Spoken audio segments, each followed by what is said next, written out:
अस्सलाम वालेकुम। Programme night addition में हम आपको खुशामदीद कहते हैं। नाजरीन, ये तो हकीकत है कि पाकिस्तानी सियासत से तलखियों को कम करने के लिए वाहिद और अवलीन हल सिर्फ डायलॉग और डायलॉग है, मगर अलमिया ये है कि मुज़ाकरात का माहौल बनने से पहले ही इसे मुकम्मल डेडलॉक लग चुका है। एक तरफ PTI ने 9 मई के वाक़यात पर माफ़ी मांगने के मुतालबे को मुस्तरद किया, उल्टा उनसे माफ़ी मांगने का मुतालबा कर दिया, और दूसरी तरफ हम देख रहे हैं कि इस्टेब्लिशमेंट भी 9 मई के मामलात पर किसी भी किस्म की वहाँ से भी हमें कोई फ्लेक्सिबिलिटी नज़र नहीं आ रही है, वो तैयार भी नहीं है कि फ्लेक्सिबिलिटी दिखाई जा सके, बल्कि मुस्लिम लीग नून की हुकूमत भी अपनी सारी तवानाइयाँ इस तनाव को बढ़ाने में लगा रही है, क्योंकि यही एक नुक्ता है जिस वजह से दूसरी बार इक़्तिदार शहबाज शरीफ के हवाले किया गया और नवाज शरीफ लंदन से आकर सिर्फ देखते ही रह गए। एक तरफ नून लीग की हुकूमत कह रही है कि 9 मई को जो कुछ हुआ वो भूले हैं, ना भूलने देंगे, ना भूलेंगे, तो दूसरी तरफ उसी हुकूमत के मुशीर राना सनाउल्लाह साहब ये कहते हैं कि मुस्लिम लीग नून न सिर्फ PTI से बातचीत कर सकती है बल्कि मियाँ नवाज शरीफ इमरान खान की रिहाई के लिए भी तैयार हैं। लेकिन सवाल ये है कि इस्टेब्लिशमेंट की नाराज़गी को मोल लेकर क्या नवाज शरीफ ऐसा कोई स्टेप ले सकते हैं? राना सनाउल्लाह साहब किस बुनियाद पर ये बात कर रहे हैं? क्या नवाज शरीफ साहब इस पोजीशन में हैं कि इमरान खान की पार्टी से वो बातचीत करें या उनकी रिहाई के लिए कोई कोशिशें करें? और दूसरी तरफ हम देख रहे हैं कि फवाद चौधरी भी साबिक वफाकी वज़ीर वो भी यही बात कर रहे हैं, वो भी यही समझते हैं कि मुज़ाकरात के लिए नवाज शरीफ बेहतरीन ऑप्शन है। बातचीत करनी है तो देखिए उसके लिए एक माहौल बनाने की ज़रूरत है। नवाज शरीफ के अंदर जो है डेफिनेटली मुज़ाकरात बेहतर हो सकते हैं, क्योंकि वो ज़ाहिर है कि असल जो सियासत है नून लीग की वो तो नवाज शरीफ के पास है, और वही अगर पाकिस्तान के अंदर सियासी माहौल को बेहतर बनाने के लिए अगर किरदार अदा कर सकते हैं तो वो नवाज शरीफ कर सकते हैं। अब ये क्या मुज़ाकरात शहबाज शरीफ वाली हुकूमती मुस्लिम लीग नून नहीं बल्कि नवाज शरीफ वाली मुस्लिम लीग नून करेगी? क्या वाकई आने वाले दिनों में ये दोनों मुस्लिम लीगियों का फ़र्क और वाज़े हो जाएगा? क्योंकि ज़्यादा पुरानी बात तो नहीं है, आज जहां PTI है, कुछ अर्सा पहले यहाँ मुस्लिम लीग नून थी। इस्टेब्लिशमेंट की गुड बुक में आने के लिए नून लीग ने, हम सब जानते हैं, बड़े समझौते किए हैं। गुड बुक में आने के लिए नून लीग ने सिविल बालादस्ती पर समझौता किया, गुड बुक में आने के लिए वोट को इज्जत दो के बयानिए पर समझौता किया, इसी गुड बुक में आने के लिए शहबाज शरीफ को वज़ीर आज़म बनाकर पाकिस्तान को नवाज 2 पर समझौता किया, गुड बुक में आने के लिए नून लीग पंजाब में महंगाई के मुश्किल फैसले करके रियासत बचाने के नाम पर समझौता किया गया, और गुड बुक में अपनी जगह बनाने के लिए बहुत से सीनियर रहनुमाओं के मशवरों को नज़रअंदाज करके उनकी नाराज़गी पर समझौता किया गया। बात यह है कि मुस्लिम लीग नून में इक़्तिदार की सियासत ने नज़रिए की सियासत पर गलबा पा लिया है। यही वजह है कि नज़रियाती लीगी पार्टी से अलग होने को तरजीह आज दे रहे हैं। इनमें एक बड़ा नाम साबिक गवर्नर सिंध और लीगी रहनुमा मोहम्मद ज़ुबैर साहब का भी है, जो ज़ाहिर है मुस्लिम लीग नून से उनकी पॉलिसी से नाराज़ हैं। क्या यह हकीकत नहीं है कि मुस्लिम लीग नवाज़ वफाक और पंजाब में इक़्तिदार के एवज़ अपनी सियासी साख को दाव पर लगा दिया है? ये जो सियासी साख है मुस्लिम लीग नवाज़ की, इसको बचाने के लिए क्या करना पड़ेगा, या मज़ीद अगर ऐसे ही फ़ैसले होते रहे मज़ीद इनकी सियासी साख जो है वो नुकसान उठाएगी? मैं बात करूँगी, मुझे साबिक गवर्नर सिंध मोहम्मद ज़ुबैर साहब ज्वाइन करें। अस्सलाम वालेकुम, बहुत बहुत शुक्रिया ज़ुबैर साहब आपका। ज़ुबैर साहब, आपको भी पता है, हम भी जानते हैं, मुल्क में एक माहौल शुरू होता है कि जो एक अदम इस्तेहकाम की कैफियत है, और वो तहरीक इंसाफ से शुरू होती है और वो ख़त्म भी तभी होगी अदम इस्तेहकाम की कैफियत जब तहरीक इंसाफ के साथ कोई मामलात तय पाएंगे। लेकिन जब 9 मई आया, 9 मई से 2 दिन पहले DG ISPR की प्रेस कॉन्फ्रेंस, उसके बाद फिर आर्मी चीफ का 9 मई वाले दिन बयान, और उसके बाद फिर आपने देखा तहरीक इंसाफ की तरफ से सख्त ज़बान, सख्त लबो लहजा। क्या ये अदम इस्तेहकाम की कैफियत ऐसे को ख़त्म होगी जिस तरीके से तहरीक इंसाफ रिएक्ट कर रही है? देखें, ख़त्म नहीं होगी मेरे नज़र में। मैं तो बिल्कुल ऑप्टिमिस्ट नहीं हूँ इस बारे में। मुझे कोई गलतफहमी नहीं है कि ये आइंदा आने वाले दिनों या हफ्तों में ये ठीक होना शुरू हो जाएगा या बर्फ़ पिघलनी शुरू हो जाएगी दोनों तरफ से या एक तरफ से, क्योंकि जो पोजीशंस हैं दोनों तरफ वो फंडामेंटल है। PTI के लिए वापस जाना और एज सजेस्टेड माफ़ी मांगना means the end of their politics. मतलब आप इमेजिन करें ना कि अगर वो कोई उनका बड़ा लीडर या इमरान खान के थ्रू स्टेटमेंट देते हैं कि हम 9 मई के वाक़यात के हवाले से माफ़ी मांगते हैं और आइंदा मुस्बत जिसको कहते हैं सियासत करेंगे, that's the end of PTI. मतलब उसको तो उससे ज़्यादा अच्छा तो वो अनाउंस कर दे कि पार्टी को हम बंद कर रहे हैं। सो वो कभी भी नहीं होगा। सो एक्सपेक्ट करना कि वो कहे, आज तक किसी पॉलिटिकल पार्टी ने ऐसा कोई बयान ही नहीं दिया। कंट्रीज रिलक्टेंट होती हैं, पुराने जिस तरह पाकिस्तान और बांग्लादेश का इशू था, बांग्लादेश ने कहा कि जी आप अपोलोजाइज़ करें 1971 और उससे पहले के इश्यूज़ के हवाले से, तो बड़ा रिलक्टेंटली बहुत मुश्किल से जनरल परवेज़ मुशर्रफ ने अपोलोजाइज़ का लफ्ज़ नहीं यूज़ किया था, व्हाटएवर। सो पॉलिटिकल पार्टी का तो ये तो एंड गेम है। वो तो समझ रहे हैं कि हम अपना बिल्कुल we are on the right side, हमने कोई ऐसी चीज़ की ही नहीं है जिसकी वजह से हमें माफ़ी मांगनी पड़े, बल्कि हम तो ये डिमांड कर रहे हैं, पीटीआई वाले कह रहे हैं, हम तो ये डिमांड कर रहे हैं कि एक जुडिशल कमीशन बने जो कि इस चीज़ का तयन करे कि जी 9 मई के वाक़यात की ज़िम्मेदारी किस पर थी। और अगर किसी ने पीटीआई की तरफ से, वो ये कह रहे पीटीआई का, जो कि मेरे ख्याल है बड़ा रीज़नेबल है, कि अगर किसी ने कोई गलत काम किया था उनके वर्कर ने, ये लीडर ने, तो उसको सज़ा मिलनी चाहिए। क्योंकि जितने लोग वहाँ से दूसरी तरफ से एस्टैब्लिशमेंट है या PMLN का पॉइंट ऑफ व्यू है कि जी वो तो सब वाज़े है कि बड़ा गलत काम हुआ था, लेकिन जितने लोग ये कह रहे हैं कि वाज़े है, उससे ज़्यादा लोग शायद ये कह रहे हैं कि नहीं, ऐसी तो कोई चीज़ हमने आप देख रहे हैं एस्टैब्लिशमेंट तो जुडिशल कमीशन पर उनका तो वाकिफ ये है ना, वो कहते हैं कि जुडिशल कमीशन तो तब बने जब कोई अबहाम हो। जब कोई अबहाम ही नहीं है कि हुआ या नहीं हुआ, हमें पता है हुआ है, तो जुडिशल कमीशन तो तब बनता है ना। तो मसला ये है कि दूसरी तरफ सोच ये है कि पीटीआई ने ही किया है। लेकिन शादिया देखें, उसमें बड़ा फंडामेंटल चीज़ है ना उनके हिसाब से, और वो सीरियसली कह रहे थे कि अबहाम है ही नहीं, सबने देखा। लेकिन मैं जो कह रहा हूँ, जिस तरह जो बुनियादी चीज़ होती है जमहूरियत में, उनसे ज़्यादा लोग ये कह रहे हैं नहीं बिल्कुल अबहाम है, हमने तो नहीं देखा। तो इसका तयन कैसे होगा? एक लॉ अबाइडिंग कंट्री जो रूल ऑफ लॉ में बिलीव करती है, जो कानून साजी में बिलीव करती है, जुडिशल सिस्टम में बिलीव करती है, उसमें तो हल यही होता है ना कि जी 2 फरीक होते हैं।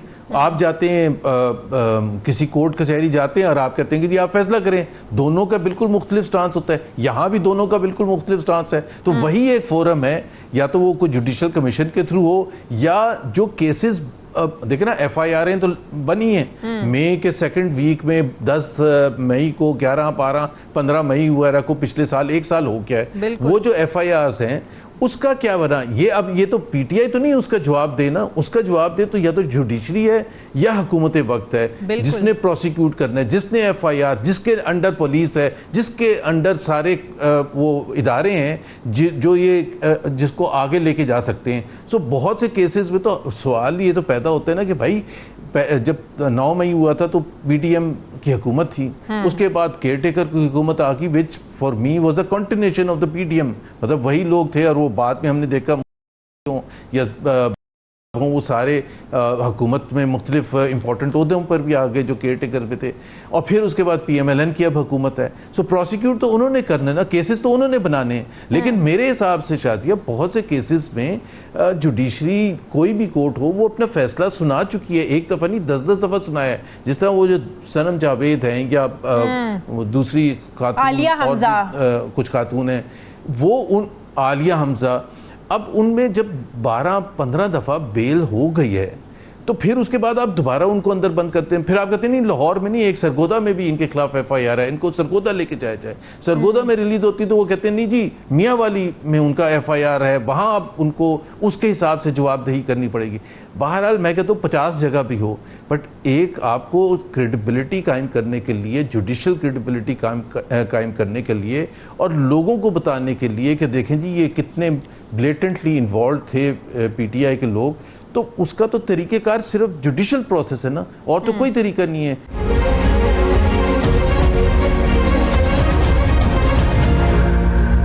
जुडिशल प्रोसेस जिस तरह आप कह रहे हैं कि अदालतें अपने फैसले तो सुना रही हैं, आपने परवेज इलाही साहब को भी देखे ना, एक जगह से जमानत मिलती है, दूसरी जगह से पकड़ के ले जाते हैं। शाह महमूद कुरैशी साहब के साथ ये होता रहा है, अली मोहम्मद खान साहब के साथ ये होता रहा है, अभी आप आलिया हमजा की बात कर रहे हैं, सनम जावेद की बात कर रहे हैं। तो इसका मतलब है जुडिशरी कि वो तो अपनी जिम्मेदारी पूरी करिए, कहीं ना कहीं इंतजामिया भी जिम्मेदार है, ये हुकूमत जिम्मेदार है जिनके नीचे ये इदारे हैं। देखिए ना, जुडिशरी तो यही कहेगी ना देखें ना, जुडिशरी क्यों किसी को कहती है कि इसको बेल दे दें? वो कहती है कि जो हकाइक हमारे सामने रखे गए हैं उसके हिसाब से हम नहीं समझते कि उनकी फर्दर अरेस्ट की ज़रूरत है। हाँ, यही कह रही है ना वो। बिल्कुल। तो परवेज़ इलाही का आपने जिक्र किया, वो जब ये कह रही है तो या तो प्रोसिक्यूशन का केस, जो हुकूमत का केस जो फाइल हुआ है उसमें कमज़ोर है, या वो केस बनता नहीं था, यही हो सकता है ना। बिल्कुल। तो ये तो नहीं, आप, अब मेरा कहने का मतलब ये है कि आप इसको पॉलिटिकल पर्पसेस के लिए अगर इस्तेमाल करते रहेंगे कि जी आप एक हाथ से उनको मारते रहेंगे, जी 9 मई हुआ था, देखिए जी 9 मई हुआ था, तो 9 मई कह के उसमें फिर आप ये भी लूज़ कर जाते हैं, जो सबसे ज़्यादा इंपॉर्टेंट चीज़ है शाजिया, कि हम अगर कहते हैं कि एक तरफ से अगर ज्यादती हुई है तो उसका मतलब ये नहीं होता कि दूसरी तरफ से उससे ज़्यादा ज्यादती हो। क्योंकि अगर किसी ने कानून तोड़ा था तो उसका मतलब ये नहीं है कि आप ह्यूमन राइट वायलेशंस करने का इख्तियार, आपके कानून तो वही रहेगा ना। बिल्कुल। आपको किसी के घर में कूदने का और ज़बरदस्ती किसी को उठा के लेके जाने का और डराने धमकाने का तो कहीं कानून में नहीं लिखा ना। इस वजह से तो नहीं लिखा कि 9 मई हुआ था अब सारा राइट हो गया, ये कौन से कानून में लिखा है? पाकिस्तान को अगर आगे लेके जा, यही होता है पाकिस्तान में, मसला यही होता है कि वो कहते हैं पहले क्या होता था। भाई पहले जो भी होता था, बात ये कि पहले अगर होता था तो गलत होता था, आज अगर होता है तो गलत होता है। अब वो डिग्री की मैं बात नहीं कर रहा, मैं सिर्फ ये कह रहा हूँ कि पाकिस्तान ये जो पॉलिटिकल इंस्टेबिलिटी जिसकी वजह से अब ऐसे लग रहा है कि बिल्कुल एक्सट्रीम पोजीशन जुबैर साहब, इसका सोल्यूशन तो एक ही है ना। ये तो मजेदार माहौल है ना। सुने ना, अब मसला ये है कि आपको कहीं ना कहीं तो डायलॉग करने हैं एस्टेब्लिशमेंट की तरफ से, तो आपको पता है जवाब आ गया कि डायलॉग आप सियासी जमातों से करें, और जबकि तहरीक इंसाफ चाहती थी नहीं हमने तो बात ये आर्मी चीफ से करनी है, DGI से करनी है। अब सियासी जमातों की मौजूदा हुकूमत की क्या ये जिम्मेदारी नहीं है? अब देखें ना, नून लीग में अगर देखें तो बहुत से लोगों का ख्याल है कि हाँ नवाज शरीफ साहब से बात हो सकती है, राना सनाउल्लाह भी ये कहते हैं, PTI के कुछ लोग ये बात कहते हैं। तो ये जो डिफरेंस है, ये जो तकसीम है कि शहबाज शरीफ बात के लिए रेडी नहीं है, नवाज शरीफ साहब रेडी हैं, ये क्या मिथ है? नवाज शरीफ भी रेडी नहीं होंगे। देखें बड़ा सिंपल सा है, उनको हुकूमत मिली है, जैसे कैसे भी मिली है, वो उस पर कॉम्प्रोमाइज़ क्यों करेंगे? मतलब किस वजह से करेंगे? देखिए ना, बातचीत तो होती है, उसमें बातचीत में गिव एंड टेक होता है कि जी PTI वाले बैठेंगे साथ, सपोज करें बैठ भी गए, पूरी कौम बड़ी खुश होगी जी PMLN जो हुकूमत वक्त है और PTI के मुज़ाकरात शुरू हो गए। PTI की डिमांड जो होगी, PMLN की डिमांड ये है कि आपने 9 मई किया था, हाँ। तो वो कहेंगे 9 मई किया था तो आप केसेस करें, हमने कब रोका है? हमने एक साल में क्या कोई फिजिकल ब्लॉक किया आपको? दूसरा PTI वाले कहेंगे हमारे भी गिले शिकवे ना, हमारे भी तो सुन लें। आपने जिस तरह से कानून की खिलाफ वर्जी की है, ह्यूमन राइट वायलेशंस की है, आपने जिस तरह से इलेक्टोरल प्रोसेस में जो मार धाड़ की है, और फिर खुद वो उस दिन फरवरी 8 और 9 को जो इलेक्शन रिजल्ट्स है, PTI का तो मौका बिल्कुल क्लियर है कि ये जो हुकूमत वक्त है इनके पास मैंडेट नहीं है। तो उस वक्त क्या नवाज शरीफ साहब करेंगे? मेरा नहीं ख्याल है कि उनके पास there is anything to offer.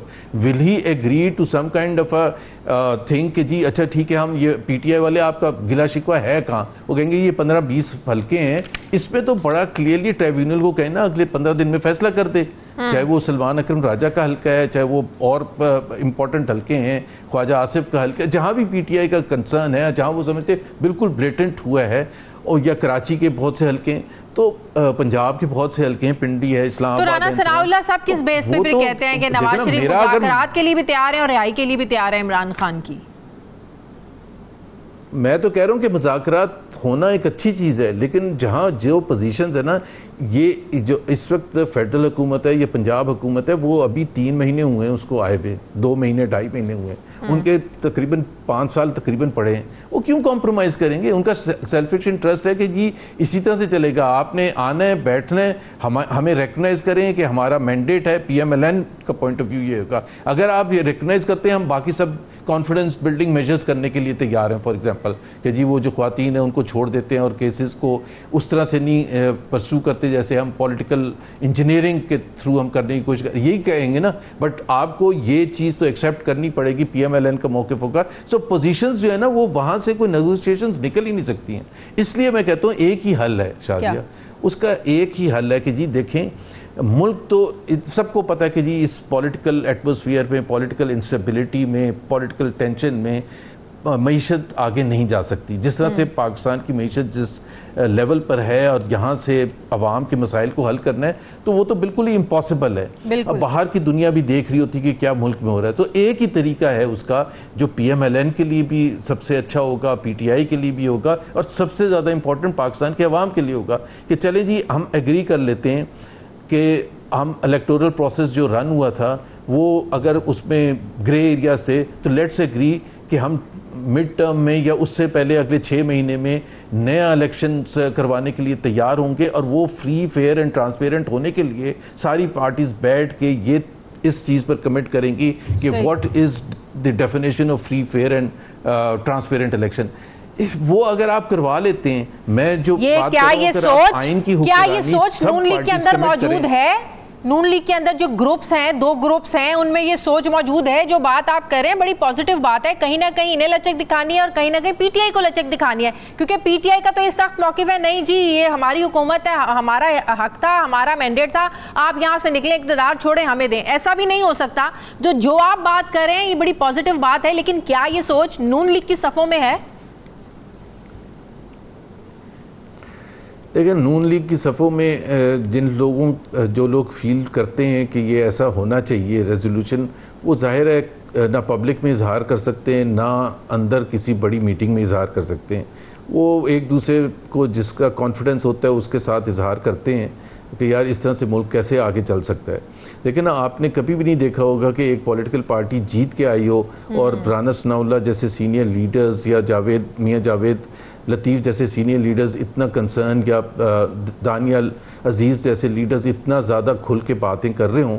वो ज़ाहिर है बिटरनेस भी उन बातों में नज़र आती है, कंसर्न भी नज़र आता है उस पॉइंट ऑफ व्यू से कि जी उनको हकीकत पता है। वो सारे ये लोग हैं जो कि कॉन्स्टिट्यूंसीज में रहते हैं और अपने हल्के के लोगों की राय भी उनको पता है। उनको ये भी पता है कि 8 फरवरी की रात को क्या हुआ था।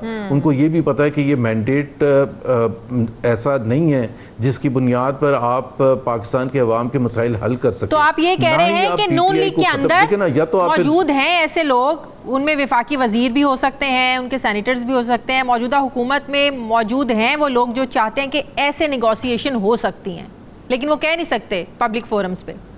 देखें, लेकिन कैसे कह सकते हैं, मतलब वो तो फिर उनकी छुट्टी हो जाती है ना, उनको शो कॉज मिल जाएगा एंड सो ऑन।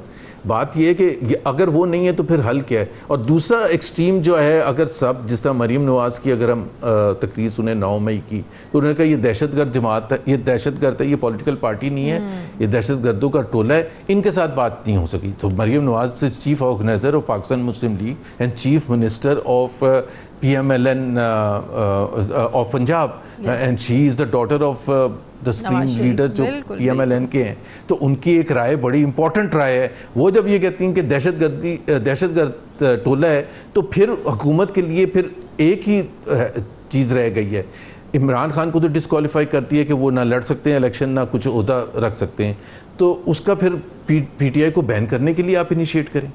ये प्रोसेस इस तरह से तो नहीं चल सकता ना आप वो करेंगे, ना आप 9 मई वालों को प्रोसिक्यूट करेंगे, ना ही आप कुछ और करेंगे। तो इसलिए मैं कहता हूँ ये तो सिर्फ पॉलिटिक्स के लिए इस्तेमाल कर रहे हैं, बट दैट बैकफायर्ड। वो 8 फरवरी को बैकफायर किया था, इसलिए बैकफायर किया था कि लोगों ने ये एक्सेप्ट किया, महसूस किया कि जी ये तरीका नहीं होता पॉलिटिकल पार्टी को आप ख़त्म करने के लिए। और ये पाकिस्तान में पहली दफ़ा तजर्बा नहीं हुआ।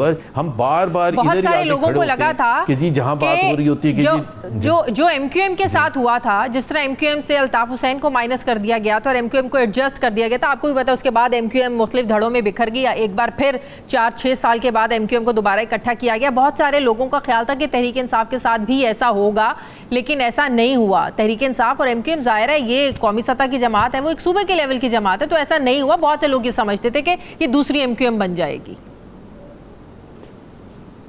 नहीं, लेकिन अगर आप देखें मुस्लिम लीग नवाज का भी देखें ना, 2017 में डिस्क्वालीफाई कर दिया था ना नवाज शरीफ को, और यही समझ के किया गया था कि जी ये ख़त्म हो जाएंगे। और उसको ख़त्म करने की पूरी भरपूर कोशिश भी की गई उस वक्त की एस्टैब्लिशमेंट के थ्रू।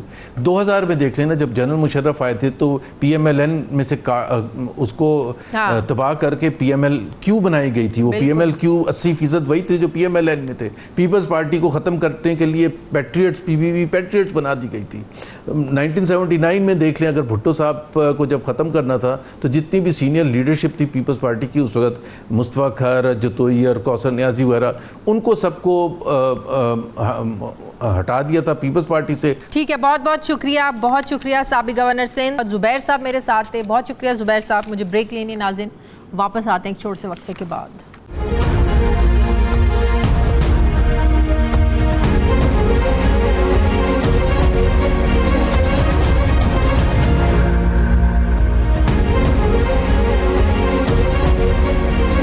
ब्रेक के बाद एक बार फिर से आपको खुशामदीद कहते हैं। नाज़रीन, तहरीक इंसाफ अपने मैंडेट चोरी की वापसी तक सियासी जमातों से बात करने को तैयार नहीं है और इस्टेब्लिशमेंट ने तो वाज़े कर दिया है कि माफ़ी मांगने तक तहरीक इंसाफ से किसी किस्म की बात नहीं हो सकती है। ऐसे में हर तरफ से एक डेडलॉक सी कैफियत है। तो तहरीक इंसाफ के पास फिर ऑप्शंस क्या क्या रह जाते हैं। पहला ऑप्शन तो ये है कि तहरीक इंसाफ एहतजाज की शक्ल में सड़कों पर निकल आए, जिसका आज फैसला अपोजिशन इत्तेहाद ने किया है। लेकिन गुज़श्ता कुछ जलसों में ये देखा गया है कि तहरीक इंसाफ कोई बड़ी गैदरिंग उस तरीके से इकट्ठी कर नहीं पाई है। ज़ाहिर है एहतजाज और जलसों में जाने को पर भी लोगों पर एक खौफ है, एक डर है पकड़ दकड़ का, गिरफ्तारियों का, ख़ासतौर पे 9 मई के बाद से।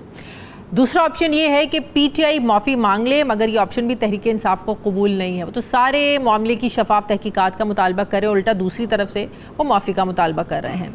एक ऑप्शन पहले ही तहरीक इंसाफ रद्द कर चुकी है कि सियासी जमातों खुसूसन इत्तेहादी हुकूमत से मुज़ाकरात करे, लेकिन यहाँ वो इस हुकूमत के मैंडेट को ही चोरी का मैंडेट मानते हैं। लिहाजा यहाँ पर भी हमें कोई ब्रेक थ्रू होता नज़र नहीं आ रहा है। हाँ, दूसरी तरफ राना सनाउल्लाह भले ये बात कर रहे हैं कि नवाज़ शरीफ इमरान खान की रिहाई के लिए तैयार है, और इससे पहले नवाज़ शरीफ को कोट करते हुए राना साहब ये कह चुके हैं कि नवाज़ शरीफ इमरान खान से मुज़ाकरात करने को तैयार है। हमारा सवाल ये है कि कैसे नवाज़ शरीफ जो है ना वो बात करने के लिए तैयार है। नवाज़ शरीफ साहब की जो बेटी हैं मरीम नवाज़ साहिबा, वज़ीर आला पंजाब, वो तो तहरीक इंसाफ को दहशतगर्द जमात कहती हैं। तो आप क्या फिर दहशतगर्दों से बात करने के लिए आप लोग तैयार हैं? मतलब कि पार्टी के अंदर ही जो है ना वो इस बात पर यकजहती हमें नज़र नहीं आती है कि तहरीक इंसाफ से बात करनी है नहीं करनी है, दहशतगर्द वो लोग हैं नहीं है। मरीम नवाज़ साहबा कुछ कहती हैं और नवाज़ शरीफ साहब कुछ कहते हैं, राना सनाउल्लाह साहब कोई और बात करते हैं। तो बात ये है कि टूटी फूटी PTI जिसका लीडर ज़ाहिर है अभी भी जेल में है, वो किसी भी सियासी ऑप्शन पर क्यों नहीं आ रहे हैं? कोई लचक नज़र नहीं आ रही है? क्या लचक नहीं दिखाना ये एक सियासी गलती है तहरीक इंसाफ की, या किसी स्ट्रैटेजी का हिस्सा है? और फिर तहरीक इंसाफ के अंदर जो इतनी टूट फूट है, तहरीक इंसाफ के जो लोग हैं वो भी किसी एक बात पर हमें यकजा को मुत्तफिक नज़र नहीं आते हैं। तहरीक इंसाफ में भी जो लीडरशिप का जिसे हमें फुकदान कहना चाहिए वो फुकदान मौजूद है। भले ये मानते नहीं हैं, लेकिन तहरीक इंसाफ के इस फुकदान की वजह से फ़ैसला साजी में बड़ी मुश्किलात हैं। मैं बात करूंगी, मुझे लाहौर स्टूडियो से ज्वाइन कर रहे हैं तहरीक इंसाफ के रहनुमा चौधरी मुबीन आरिफ जट साहब। इन्होंने गुजरांवाला से NA 78 से मुस्लिम लीग नून के खुरम दस्तगीर साहब को आपने शिकस्त दी थी। अस्सलाम वालेकुम। जी वालेकुम सलाम। बहुत बहुत शुक्रिया आपका। 9 मई के बाद से हालात में कुछ वाज़े कोई शक्ल नज़र आना शुरू हो गई है। माफ़ी मांगनी है नहीं मांगनी है, उधर मुज़ाकरात होने हैं या नहीं होने। पहले तो एक कश्मकश थी ना कि आप लोग कहते थे कि मुज़ाकरात करने हैं तो सिर्फ आप लोगों ने इस्टेब्लिशमेंट से करने हैं, लेकिन 9 मई से 2 दिन पहले की प्रेस कॉन्फ्रेंस और 9 मई वाले दिन आर्मी चीफ साहब की बातें, बहुत सारी चीज़ें खुलकर सामने आ गई हैं। तो आप लोग का स्टैंड क्या है? अभी भी सियासी जमातों से आप लोगों ने बात करनी है या नहीं? देखें, जो सियासी जमातें बिल्कुल हकीकी जमहूरियत की बात करती हैं और अगर वो कुछ उसके ऊपर करके भी दिखाती हैं तो हम बिल्कुल उनसे बात करेंगे। लेकिन उन सियासी जमातों से जो चोरी का मैंडेट ले के बैठे हुए हैं और बातें जो हैं वो कुरान और हदीस से शुरू करते हैं, दूसरी साइड पे अपना मैंडेट भी चोरी शुदा है और सीटें भी छोड़ने का जो है वो नाम नहीं लेते, वो अगर कोई एजेंडा उनका है कि हमने वाकई जमहूरियत को बचाना है और अगर वो जमातें अपना मैंडेट छोड़ के आती हैं तो हम बिल्कुल उनसे बात करेंगे। हमने क्यों नहीं बात करनी किसी से? लेकिन आप लोगों का जो तरीक़ेकार है, कोई कैसे अपनी हुकूमत छोड़ेगा? आप मुझे ये बताएं ना। मौलाना साहब आप लोगों के दौर में 2019 में धरना लेकर आए थे, काफ़ी लोगों को उन्होंने इकट्ठा किया था, आप लोगों ने हुकूमत छोड़ी थी। 2014 में आप लोगों ने धरना लेकर गए थे, बैठे रहे थे 126 दिन, मुस्लिम लीग नून ने हुकूमत छोड़ी थी। तो बात यह है कि जिसके पास हुकूमत होती है वो इतना आसान नहीं होता कि वो हुकूमत छोड़ दे, को बीच का रास्ता निकालना ना। बीच का रास्ता आप लोगों ने तो बस सीधा गर्दन ही काटनी है ना, तलवार आप लोगों के हाथ में, आप चाहते हैं बस गर्दन ही काटें। बिल्कुल गर्दन काटने वाली नहीं है। बीच का रास्ता है, बीच का रास्ता क्यों नहीं है? क्या बीच का रास्ता ये है कि ये लोग सीरियस ही नहीं है। अगर बात करते हैं असेंबली के अंदर तो कहते हैं जी हम बिल्कुल चाहते हैं कि मुल्क अच्छी तरफ जाए, मुफाहमत से सारे मामलात हल हों। दूसरी तरफ देखते हैं तो पंजाब के अंदर इन्होंने तलवार उठाई हुई है, घरों के अंदर चैन से बैठने नहीं देते, ख़वातीन और बच्चों के ऊपर आज भी रेड कर रहे हैं घरों के अंदर। इस तरह से तो नहीं ना मामलात चलते। मामलात अगर चलाने हैं तो खुश असलूबी से चलाएं, जो ज़ुबान से बात कर रहे हैं उसके ऊपर अमल करके भी दिखाएं। और अगर ये सारे वाकई दिल से चाहते हैं कि पाकिस्तान तरक्की करे, पाकिस्तान जो है वो प्रोग्रेस करे, तो हम क्यों नहीं इनके साथ बैठेंगे? लेकिन आप लोगों की भी पार्टी के लोग, कोई कहता है मुज़ाकरात करने हैं, कोई कहता है बातचीत नहीं करनी है। असद कैसर साहब कोई बात करते हैं, आरिफ अलवी साहब कोई नहीं। देखें, हर बंदे की अपनी ज़ाती राय ज़रूर हो सकती है, लेकिन हमारी पार्टी के अंदर डिसिप्लिन मौजूद है। क्या? जो इमरान खान साहब के साथ जो भी इमरान खान साहब हमें हुक्म देते हैं, हमारी पार्टी वही करती है। समझ नहीं आती ना हुक्म देते हैं किसको? असद कैसर को हुक्म देते हैं, आरिफ अलवी को देते हैं, शेर अफजल मरवत को देते हैं, बैरिस्टर गौहर को देते हैं, उमर अयूब को देते हैं। हुक्म देते हैं किसको हैं? नहीं, वो देखें, जो भी उनसे मिलने जाएगा, खान साहब लीडर हैं, उनसे गुफ्तगू तो सारे करके आएंगे। बाद में हमारी पार्टी जो भी लाए अमल तय करती है वो सारे उसके ऊपर अमल करते हैं। हमारी पार्टी के अंदर छोटी मोटी घरों में भी मामलात होते हैं, लड़ाई झगड़े वाली, जैसे पहले आपने शुरू के अंदर बात की, टूट फूट का शिकार है हमारी जमात जो है। असेंबली की इस वक्त सबसे बड़ी जमात है, कोई टूट फूट का होते हैं ना, उसको एडमिट करना चाहिए, उसको एक्सेप्ट करना चाहिए। जो इस वक्त आप लोगों की पार्टी की सिचुएशन है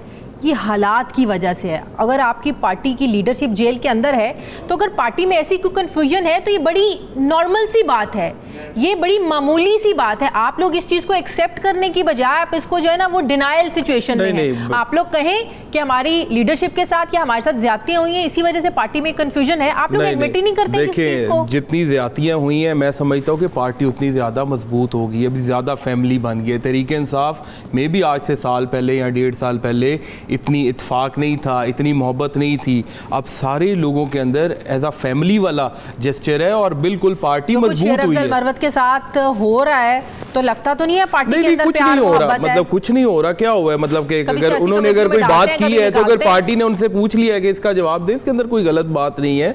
वो हमारी जमात का हिस्सा है, हमारी जमात ही उनसे पूछ रही है, कोई बाहर से बंदा जाके उनसे कोई क्वेश्चन नहीं कर रहा। मतलब कि कोई इस तरह की बात नहीं है। किसकी बात को पार्टी पॉलिसी समझा जाए?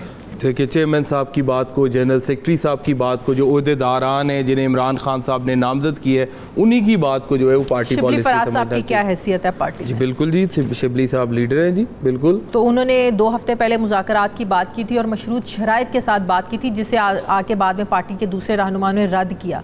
तो ये क्या था? नहीं, देखें, रद्द अगर जिसने भी किया वो शिबली साहब की बात के बाद में भी इमरान खान साहब के साथ कोई बात शिबली साहब की भी हुई हो, दूसरों की भी हुई हो। अब इमरान खान साहब का जो है वो भी ओपिनियन बड़ा लाजमी। अब ये बात तो नहीं है कि एक बंदे के कहने से जो है वो मुज़ाकरात अगर इस तरफ करने हैं या उस तरफ करने हैं या जिससे भी करने हैं, या हमने अपनी पार्टी की मशावरत, खान साहब की जो है वो राय हतमी राय है, उसके बगैर किसी की भी जो है वो ओपिनियन जो है उसका कोई फ़ायदा नहीं है जितनी देर तक इमरान खान साहब उसे इंडोर्स ना करें। अब दूसरी तरफ से तो मुज़ाकरात से इनकार हो गया है, ऑप्शन बचते हैं सियासी जमातें। वो कहते हैं चोरी के लोग मैंडेट के साथ बैठे हुए हैं, वो डाकू हैं, चोर हैं, तो कहाँ से पार्टियाँ लेके आएँ जिनके साथ आपने बात करनी है? नहीं, देखें, हम जो है वो मुज़ाकरात जो है अगर वो नहीं चाहते कि मुज़ाकरात करने हैं, हमें भी कोई आखिर नहीं आई हुई कि हमने मुज़ाकरात करने हैं। इतनी बड़ी जमात हैं, हम एहतजाज करेंगे, हम सड़कों पे आएंगे। ज़रूरी नहीं है कि अगर हम इन्हें मजबूर करेंगे कि हमारी जो 9 मई एहतजाज पे और सड़कों पर आने का ही नतीजा है, ये आप लोग क्यों भूल जाते हैं? नहीं, देखें 9 मई जिन लोगों ने की है वो लोगों को बिल्कुल सज़ा मिलनी चाहिए, और वो वही लोग हैं जिन्होंने सानिया मॉडल टाउन किया।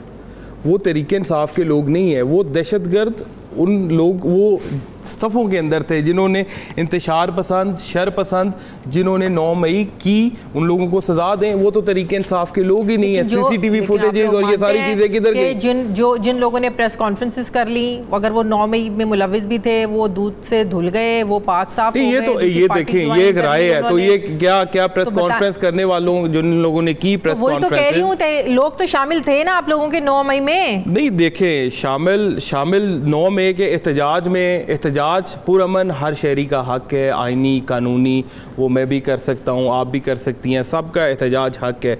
लेकिन ये बिल्कुल शरपसंदी सानिया मॉडल टाउन जैसी, ये आपको पता है किस जमात को ज़ेब देती है और कौन लोग ये शुरू से हम अरसे दराज से देखते आ रहे हैं, कौन सी जमात जो है ये उसका रवैया है। और मेरे ख्याल से आज़ादाना तहकीकात हों और प्रॉपर तरीके से सबको जो है वो सुना जाए, देखा जाए, तो आपको सारा पता लग जाएगा कौन मुलव्वस है इसके अंदर, इसका बेनिफिशरी कौन है। जाने वाले लोग वापस आने के लिए पर तोल रहे हैं, क्या पार्टी का इस पर? ये इमरान खान साहब का डिसीजन है। इमरान खान साहब भी देखिए, इमरान खान साहब भी हर डिसीजन के ऊपर सेपरेटली, हर केस को सेपरेटली वो देखेंगे, जो भी उनका फैसला होगा वो सबको कबूल होगा जी।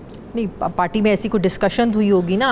नहीं, पार्टी के खान साहब ने इख्तियार तो पार्टी के लोगों को दिया हुआ है ना, जो कमेटी भी ज़ाहिर है उन्होंने मुज़ाकराती एक कमेटी भी बनी। अब शिबली फराज साहब हैं, उमर अयूब साहब हैं, बैरिस्टर गौहर साहब हैं, आरिफ अलवी साहब हैं, किसी के पास कोई इख्तियार नहीं है। ये मुज़ाकराती कमेटी ज़रूर है, लेकिन अभी जो वापसी वाली बात आप कह रहे हैं कि जो लोग पर तोल रहे हैं, इनके ऊपर इमरान खान साहब खुद फैसला करेंगे। बहुत शुक्रिया चौधरी मुबीन आरिफ जट साहब, तहरीक इंसाफ के रहनुमा मेरे साथ है, बहुत शुक्रिया आपका। मुझे ब्रेक लेनी है नाज़रीन, वापस आते हैं छोटे से वक्फे के बाद।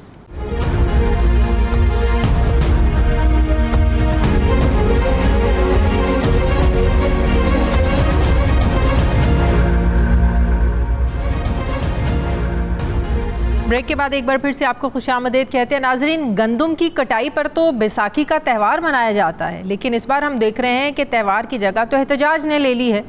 गंदम इंपोर्ट की गलती को लेकर एक दूसरे को तनकीद का निशाना भी बनाया जा रहा है।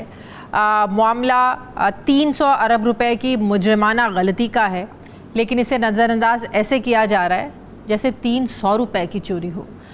शहबाज शरीफ की हुकूमत ने तहकीकात करने के लिए 3 रुकनी कमेटी तो ऐसे बनाई थी जैसे कमेटी की रिपोर्ट आते ही ज़िम्मेदारों को कौम के सामने खड़ा करके सज़ाएं सुनाई जाएंगी, लेकिन ये क्या, कई रोज़ गुजर जाने के बावजूद बाज़ाब्ता तौर पर रिपोर्ट सामने आई, ना ज़िम्मेदारों का तयन हुआ, बल्कि जो रिपोर्ट इब्तदाई रिपोर्ट पेश भी की गई उसको आवाम के सामने लाया नहीं गया। रिपोर्ट शाया नहीं हुई जिस पर शहबाज शरीफ हुकूमत ने ज़िम्मेदारों को फिगर आउट करना है। 7 लाख टन गंदम तो उन्हीं के दस्तखतों पर मंगवाई गई थी। गंदम ख़रीदारी को लेकर हुकूमती जमात की वफाकी पॉलिसी और है और सूबाई पॉलिसी और है, और जो किसान है वो इसी मतनाज़ पॉलिसी में चकरा कर रह गया है। इस हवाले से हुकूमती लोग क्या कहते हैं ज़रा देखिए। जिन्होंने गंदम ला के इस वक्त पंजाब के अंदर कैरी फॉरवर्ड स्टॉक है हमारे पास 23 लाख मेट्रिक टन का, उसको जो है कहाँ फेंकें, उसका क्या करें। तो ये बहुत सारी चीजें हैं जो हमारे की भी नहीं है, लेकिन हमारे गले पड़ी हैं, काश्तकारों के गले पड़ी हैं। इसका सवाल जिन्होंने किया था उनसे पूछें। इंशाल्लाह प्रोसेस शुरू है, जब तक एक दरखास्त का वेरीफाई नहीं करेंगे और उसके मुताबिक गंदम नहीं खरीदेंगे, हमारा टारगेट पूरा नहीं होगा। उस वक्त हम खरीदते रहेंगे, आप इसका फिक्र ना करें, और एक एक दाना इंशाल्लाह खरीदेंगे। और जो बेज़ाब्तियाँ हुई हैं पीछे, उस पर हमने बड़ा सख्त नोटिस लिया है। मुझे इतला मिली है कि कोई 80, 85 या 90% काश्तकार का फसल फ्लोर मिल में, उसमें या आड़ती के पास या मिडल मैन के पास या पासको ने ले लिया है। वफाकी वज़ीर सनत व पैदावार राना तनवीर ने यह भी बता दिया कि 80 से 90% गंदम पहले ही जो है वो प्राइवेट सेक्टर ख़रीद चुका है। उनके इस फिगर को कोट करने का मकसद कहीं ये तो नहीं कि पासको भी सिर्फ किसानों से 10 से 20% गंदम ही ख़रीदेगा। जिस निगरान वज़ीर-ए-आज़म ने ये गंदम मंगवाई वो पहले तो सूबों पर डालते रहे कि सूबों ने डिमांड की और हमने इजाज़त दे दी, लेकिन अब तो वो एग्रेसिव मूड में इस फैसले को मुनाफा बख्श फैसला भी करार दे रहे हैं।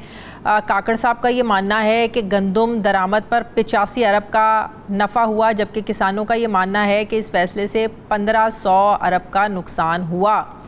नाजरीन, हमारा निज़ाम ये है कि किसान गंदम काश्त करते हैं और हुकूमत एक इमदादी कीमत तय करके किसानों से गंदम ख़रीद कर सरकारी डिपो में स्टोर कर लेती है। इस बार जब गंदम पकने के करीब थी, जब फसल तैयार हो रही थी, तो हमारी निगरान हुकूमत ने किसानों के खेतों में लहलहाती फसल को देखे बगैर फटाफट अरबों रुपए की गंदम को इंपोर्ट करके सरकारी डिपोओं को भर लिया। अब मकामी किसानों के गंदम भी ज़ाहिर है बम्पर क्रॉप बनकर आ गई, तो हुकूमत ने तो हाथ खड़े कर दिए। ना ही किसान से गंदम ख़रीदने के लिए सरकार के पास पैसे हैं और ना ही स्टोर करने के लिए जगह है, तो किसान कहाँ पर जाएं। किसान तो आज सड़कों पर गंदम जला रहे हैं, एहतजाज कर रहे हैं और हुकूमत रिपोर्ट्स को दबाने में लगी हुई है। मैं बात करूँगी, मुझे चेयरमैन किसान इत्तेहाद चौधरी हसीब अनवर साहब ज्वाइन कर रहे हैं। अस्सलाम वालेकुम, बहुत बहुत शुक्रिया। चौधरी साहब, पिछले हफ्ते भी आपके साथ प्रोग्राम में बात हुई इसी मसले को लेकर, लेकिन इस मसले में कोई प्रोग्रेस पॉजिटिव हमें नज़र नहीं आई ये मसला जूं का तूं खड़ा है बल्कि ख़राब ही हो रहा है, इसीलिए शायद किसान जो है बेचारा आज सड़कों पर अपनी गंदम जलाने पर मजबूर हो गया है।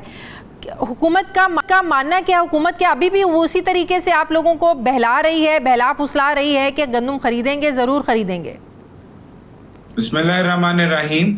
बहुत शुक्रिया आपका कि आप इसके ऊपर बहुत ज्यादा फॉलो अप प्रोग्राम्स भी कर रही हैं, लेकिन अफसोस की बात यह है कि अभी तक हुकूमत के कान पे जूं तक नहीं रेंगी। इस टाइम तकरीबन 40 से 50% के करीब क्रॉप किसान ने औने पौने दामों फ्लावर मिल्स को, मिडल मैन को, आड़ती व्यापारी को बेच दिया है, क्योंकि उस बेचारे ने अपना सर्कल भी चलाना है, उसके पास इसके अलावा और कोई काम कारोबार ही नहीं है। उसने अगली फसल लगाने की भी प्लानिंग करनी थी, उसके लिए इनपुट्स के लिए, बाकी चीजों के लिए भी उसको पैसे चाहिए थे। और अब ये देखें कि उस बेचारे ने 6 महीने मेहनत की, 6 महीने मेहनत करके एक फसल को पाला और इस उम्मीद से पाला कि जब मैं ये फसल बेचूंगा तो शायद इसके पैसों से मैं अपनी दीगर जरूरियात को पूरा कर सकूं। आपने अपने इंट्रोडक्शन में जिस बैसाखी फेस्टिवल का जिक्र किया, अगर इसकी हिस्ट्री को उठा के देखा जाए तो बेसिकली यह खुशी का फेस्टिवल था। खुशी उस सूरत में मनाई जाती थी कि हमारे घर में पूरे साल का रिस्क अल्लाह ताला दे रहा है और हमारे पास उस रिस्क के अलावा पैसे आएंगे जिससे हम अपनी बाकी जरूरियात पूरी करेंगे। इस टाइम पोजीशन ये है कि बेचारा काश्तकार, बेचारा किसान फसल काट कर इंतहाई परेशान हालत में बैठा हुआ है, क्योंकि ना उसके पास स्टोरेज कैपेसिटी है, ना उसके पास होल्डिंग कैपेसिटी है। वो बेचारा इस फसल को एक हद तक खुले आसमान के नीचे लेकर बैठ सकता था। बहुत तो आने पौनो मिडल मैन जो आड़ती तबका है, आड़तियों को बेचने पर बड़ा मजबूर है सस्ती गंदम ज़ाहिर है। अब यहाँ पर जिस तरह तनवीर साहब जो फेडरल सेक्रेटरी हैं, उन्होंने भी कोट किया कि हम गंदम का एक एक दाना खरीदेंगे। मैं कुछ स्टैट्स आपके साथ शेयर करता हूँ। इस साल पंजाब के अंदर तकरीबन 1 करोड़ 70 लाख एकड़ पे गंदम काश्त हुई और टोटल प्रोडक्शन जो एक एक्सपेक्टेड प्रोडक्शन है वो 2 करोड़ 20 लाख टन गंदम की हमारी प्रोडक्शन है।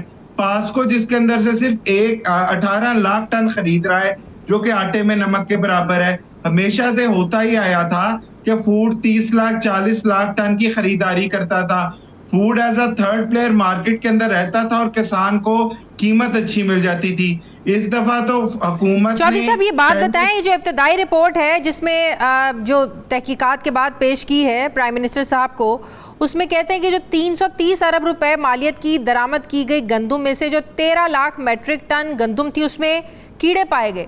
अब इस पर भी उन्होंने आगे से इन्वेस्टिगेशन करने के लिए कह दिया है कि इस मामले को भी देखें। मतलब कि इस बात कहीं लगती हुई नज़र नहीं आ रही है कि जिम्मेदारान का तयन किया जाए कि कौन मुलव्विस थे, किसको फ़ायदा हुआ, ये जानते हुए भी कि आपके मुल्क में बम्पर क्रॉप बनने वाली है, आपकी जो कैपेसिटी है वो पूरी भी हो जाएगी, स्टोरेज भी पूरी हो जाएगी और मुल्क की ज़रूरियात भी पूरी हो जाएंगी। मतलब कि जिम्मेदारों का तयन नहीं हो रहा। देखिए, मैं ऑन रिकॉर्ड ये बात कर रहा हूँ, जो इस गंदम स्कैंडल के जिम्मेदार हैं उनका सबको पता है, लेकिन यहाँ पर उनका कोई कुछ बिगाड़ नहीं सकता। वो इस कदर ताकतवर लोगों में शामिल हो चुके हैं कि उनका ये चाह के भी कुछ नहीं बिगाड़ सकते। क्या शहबाज शरीफ साहब को नहीं पता कि गंदम स्कैंडल के जिम्मेदार कौन है? चलें, आप आज एक गंदम स्कैंडल के लिए आवाज उठा रहे हैं, आज आप एक गंदम स्कैंडल के पीछे भाग रहे हैं। अभी जो किसान के साथ डकैती हो गई, ये गंदम स्कैंडल उससे भी बड़ा स्कैंडल बनने जा रहा है। आज जिस किसान ने 2800 से 3000 रुपए में अपनी गंदम बेची, ये मत सोचें कि शहरी आबादी को 2800 से 3000 रुपए में आटा मिलेगा। फूड का रेट आज भी 4785 रुपए है। वो बंदा उस बंदे को आप पकड़ ही नहीं सकते कि उस सरकारी रेट 3900 है। वो 3900 से जब ऊपर जाएगा तब आपकी गवर्नमेंट मशीनरी एक्टिव होगी। आज भी तंदूरों पर रोटी पुराने रेट पर बिक रही है। आज भी बेकरीज के अंदर सामान, बेकरीज की ब्रेड पुराने रेट पे ही बिक रही है। लेकिन मसला ये है कि वफाक पंजाब पर डाल रहा था, पंजाब ने वफाक पर डाला। अब जो नए जो चीज़ें सामने आ रही हैं उसके मुताबिक कि पंजाब हुकूमत ने तो मना किया था। पंजाब हुकूमत के मना करने के बावजूद वफाक ने 8.5 लाख टन गंदम इम्पोर्ट की, लेकिन पंजाब हुकूमत की ज़ाहिर है वो नाहिली थी, वो चुप करके देखते रहे। मना तो किया लेकिन रोकने के लिए कोई स्टेप्स नहीं लिए गए, उन्हें सही रिपोर्ट पेश नहीं की गई, फैक्ट्स एंड फिगर्स शेयर नहीं किए गए कि कितनी ज़रूरत है, कितनी ज़रूरत नहीं है।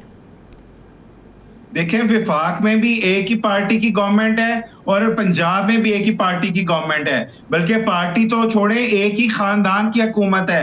अगर इनके अंदर एक छोटे से इशू को लेके, एक गंदुम के इशू को लेके आपस में इतनी कम्युनिकेशन ही नहीं है, तो मैं तो समझता हूं कल को अगर कोई बड़ा इशू क्रिएट हो गया, कोई लॉ एंड ऑर्डर का इशू क्रिएट हो गया, कोई सिक्योरिटी रिलेटेड इशू हो गया, तो हम कहां खड़े होंगे।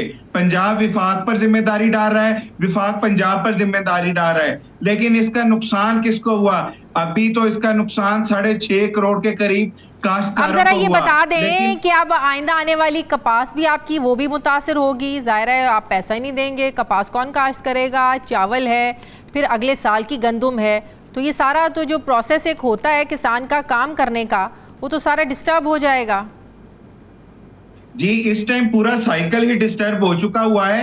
मेरी सीड एसोसिएशन से भी बात हुई, उन्होंने जो डाटा मेरे साथ शेयर किया वो भी बहुत ज्यादा शॉकिंग है। इस टाइम को 20 से 30% के करीब सीड की सेल हुई है। काश्तकार के अंदर इस कदर बेयकीनी आ गई है कि वो अब उसको एतबार ही नहीं रहा कि मैं अगली फसल जो काश्त करूंगा, हुकूमत मेरे साथ उसमें क्या करेगी। पिछले साल जिन्होंने कपास काश्त की, वजीर आजम पाकिस्तान ने ऐलान किया था कि 8500 कीमत मिलेगी, किसी को 6500 से लेके 7500 तक कीमत मिली। अब दोबारा अगर कोई कपास काश्त करेगा तो उसके साथ फिर ये डकैती होगी। ठीक है, वहाँ बहुत पर शुक्रिया चौधरी हसीब अनवर साहब, चेयरमैन किसान इत्तेहाद मेरे साथ है। बहुत आपका नाज़रीन, प्रोग्राम का वक्त खत्म हो गया है। फीडबैक दें, अपना ख्याल रखें, मुझे इजाज़त दें, अल्लाह हाफ़िज़।